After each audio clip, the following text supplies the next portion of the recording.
Hello to whoever is watching this video. My name is Sydney, and I was given an alternative assignment in my English class to write a research paper that's 7 pages about basically anything I want, questions that pass through my head, and so I got to brainstorming questions, and I kind of went to town and wrote a lot of things, and I want to document them for the future and for anybody who cares to listen. So my first topic I wrote about was, why do we feel lonely even if we surround ourselves by people? And here it goes. Life is connection. Through touch, talk. The emotion we feel when we are connecting with an individual is what we look for when we build relationships with those around us. I believe that when this is compromised and we are lacking in connectedness is when we feel lonely. Instead of processing the information we receive from conversing with one another, we are let alone to the thoughts in our own head, dwell on them over and over again. It is lonely. I feel like my heart beats just because I am alive when I am lonely. However, when I'm not, it beats to continue that connectedness. No matter the environment, whether I am alone in my room, physical loneliness, or if I am with a large group, I'm still vulnerable to feel lonely. I can be in the active conversation even and still feel like I'm alone. We feel like we are making empty conversations when we are talking about something that doesn't interest us.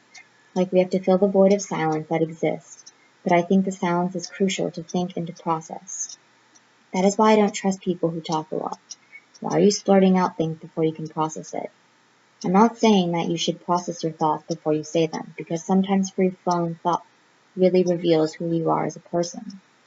But you must give yourself time to realize what you are talking on, subject matter, to use that time to hear what others are saying and what they are thinking. I believe many people don't know who each other really are because we don't listen. We listen to ourselves too often and we create that loneliness for ourselves. To be able to unveil the meaning behind someone's words, not dissect them per se, but to separate the fillers of conversation from the actual raw and defining things that make us unique as individuals, we may be able to identify more with people by just shutting up sometimes. It's almost reverse psychology. Because we feel so uncomfortable with silence, because we feel that it will bring us loneliness, we talk empty words. Being silent by mouth doesn't necessarily mean you must be silent in your head. Be observant of the things around you and what people are saying, how they interact with different people. Just observing will remove you from this lonely state. And from that, I came up with another question. And I briefly mentioned it, but do we create loneliness for ourselves? Sometimes loneliness is inescapable.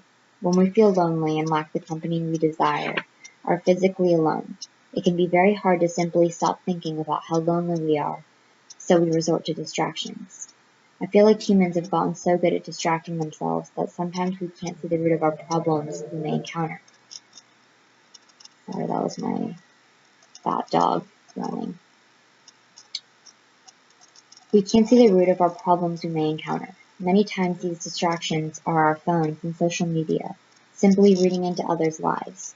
However, what happens when this is removed or we stop looking at our phones? We feel loneliness creep back in.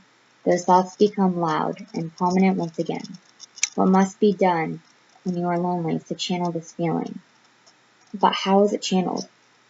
However, touching back to creating loneliness for ourselves, I do believe that it is very easy to do so. When we are focused on our own thoughts, the overprocessing of simple things, the scenarios that we come up with in our head almost start to become reality, and that is when I feel lonely.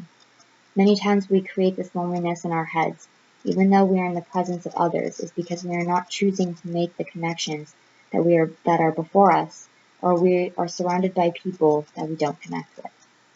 For example, in a room full of people at a party, I know exactly who I want to connect with. Not her, not him, for various reasons, but I find that connections that are fake make us feel even more lonely than the ones that don't happen, or even rejection. You aren't being yourself when making a fake connection. The words that leave your mouth aren't you. In a way, they are adapted words from whoever you are talking to. You are not being fulfilled by this in any way. It's like you are talking to someone who wouldn't accept you if you were to act like your true self, say things the real you would say. This connection that keeps being mentioned has a lot to do with the acceptance you experience after having a conversation. You no longer feel so lonely to yourself. Somebody else has briefly gotten a taste of who you are. And when someone accepts that part of you, that vulnerability you allowed yourself to enter for the time you conversed, like accept me or not kind of vulnerable, is one of the most fulfilling things a human can experience. And another question. Why is it so challenging to choose who we really want to connect with or the people we think we want to connect with? I believe everyone puts up such a big guard or a mask. First impressions are so important, not even just the first one, but all of them. We are so afraid of criticism, but I believe that criticism is ever present and will always be. There will be people in your life that simply don't like things about you, things that turn them away, and it is so hard to accept that. And because of this, we are constantly filtering ourselves, constantly altering and trying to mute the parts of us we perceive that others don't like. But how do you know this for certain? That he doesn't like people who are goofy or she doesn't have the same humor? There's truly no way to know. We are better off shutting off this filter. The people in my life who truly have opened up to me, my boyfriend Zach, my friend Harley, my siblings. Although their flaws may be more visible to the eye, so are the unique things, the amazing things that make me love them because they are purely themselves. High school could be so much easier if people didn't try so hard to hide their flaws, compensating for them in ways we think is popular, things we think that are accepted and likable traits. But this can't be maintained for long and it becomes tiring. People realize it too. The small slip-ups where you lose your mask for a short second. Something you say in your conversations that makes them wonder who they are really talking to. Plus, it isn't fulfilling knowing someone likes certain parts about you, parts that may even be fake, who wants to be accepted for something they aren't. Why wouldn't you want to be surrounded by people who you know have accepted the bad and stuck with you because of the good? Don't mind the slip-ups, don't give up on you because of them. Those are the people that become our closest friends, our companions. That is why it is crucial to remain true to who you are. Be so painfully self-aware, but to not let that inhibit you. Connections aren't truly connections otherwise. And even if you are rejected, your true self isn't appealing to the other individual, then so what? At that point, you have put yourself in the position where you have nothing to lose. Yes, rejection still hurts, even with that attitude. But you must think from the perspective that you will remain true to yourself and that being surrounded by someone or forcing yourself to be surrounded by someone who doesn't accept that will most likely try to change that thing about you. And I started to kind of write about why we iconicize celebrities. Why are there celebrities in the first place? Because I don't really understand that, to be completely honest. Whatever. Celebrities are more commonly people with loads of money. Athletes, singers, actors, actresses, but although they each have a title, isn't that title just a job? Isn't it just a specific task they do every day, just like the rest of us? At the end of the day, they are simply doing the thing they are employed to do. Singing, investing in a company, playing a sport, acting a role. Just as a teacher teaches or a writer for a poem writes. The definition of doing in that position. What are we doing? I think media is what creates this. Media chooses to exploit these people, specifically this group of people, for some reason. But why? Do we not all have the same drama? Do we all not have our own moments of failure, a little scandal here or there? What I don't understand is how a specific group has been chosen to be the focus of social media. Why their lives are magnified to everybody who can read a magazine, work a computer, or pick up a phone. Maybe because everyone is interested in who is really on their TV screens, who is really on stage before them, what is behind the mask. We, or many of us at least, will never get to connect with these people on a real level. We only see the mask, and because it is available, because media makes it available, there is nothing more interesting to see who is behind the mask, finding out something new about the person everyone knows. It's national gossip. It makes us feel included with others when they know something you know. It's that connection again. So we continue to be interested, or act like it at least. This fuels the media to keep exploiting the lives of performers, the rich. It's a vicious cycle. It reminds me of high school. You rarely hear about the drama, about the people who aren't considered popular, but those who are given that title, who are known by many or make themselves known. Everyone knows their business. Let's see. So this is probably one of, besides the loneliness topic, one of the most applicable to my own life and a lot of my friends. And the question is ages 17 and 18 too young to have to make concrete decisions about possible careers and majors? And do we really know what we want to do with our lives? Although at age 17 and 18, we are more in touch with our inner child, the voice that knows your true passions and interests, it's too early to make decisions for college and future career paths. At least for me it is. I don't want to feel rushed, and I know some people are okay accepting the way society has pressed this standard onto us at this age. I wonder if year by year we grow farther apart from knowing and recognizing our passions, our art, our calling, I guess. Or do we become more aware of this? You are you as you can be as a kid. Although we may not be completely capable of truly carrying out these underlying passions and applying them to things, who we are is so much more vivid.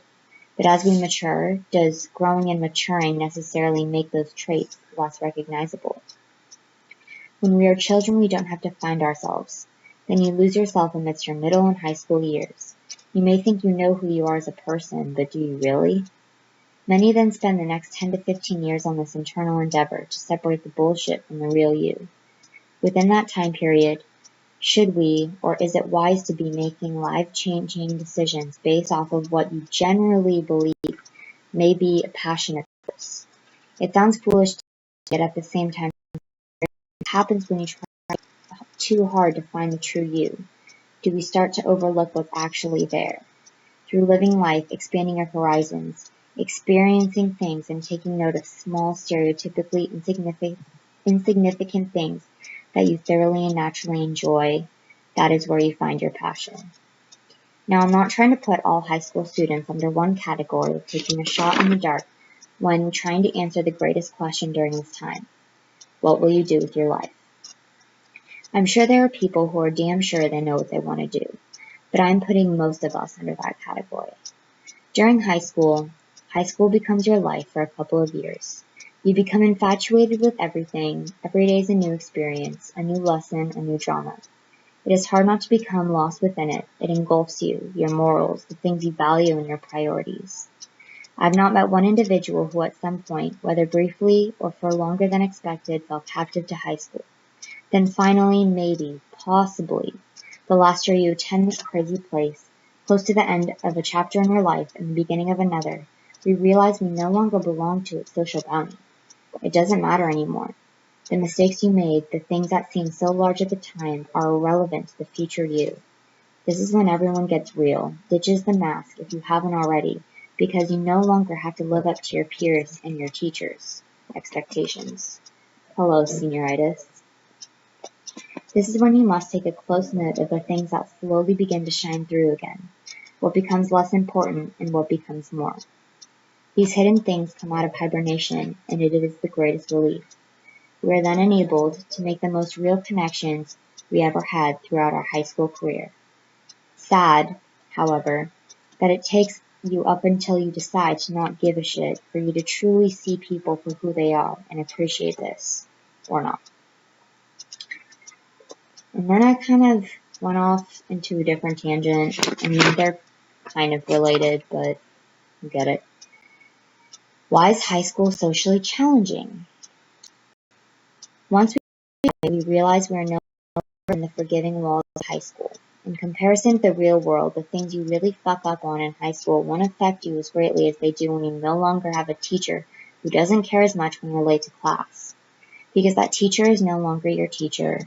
They are your boss, your superior, your source of income. I think that is why high school is such a massive shit show, because everyone's practicing. You're generally free to make mistakes without it directly future or the quality of that future life. Imagine how different things would be if they did.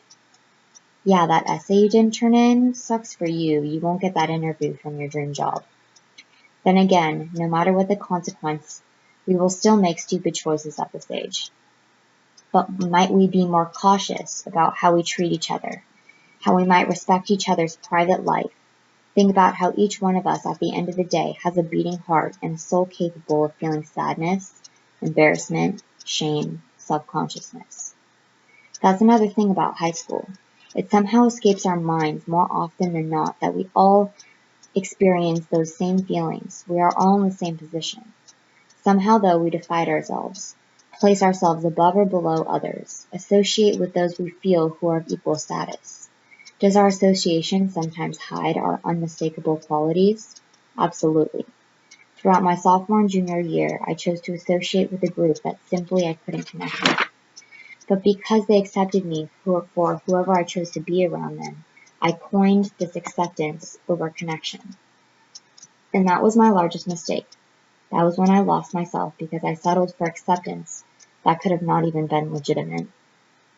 Too often do we give up on the effort to find that real conversation with somebody who we feel 100% comfortable around in a place where there is little comfort, and ride along with the takers who invite you to be social, to be part of a group, be included. We desire that feeling of being included so bad that we end up being with people who we come to realize we don't want to be associated with.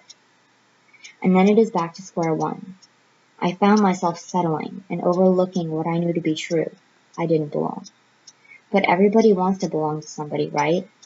Maybe belong isn't the right word. Instead, be valued by. This, and a side note, this connects back to my entry that attempted to answer the question, why is it so hard to connect with people? So that's pretty much all I have for right now. But as I start to answer the questions, I will videotape me reading them. So yeah, bye.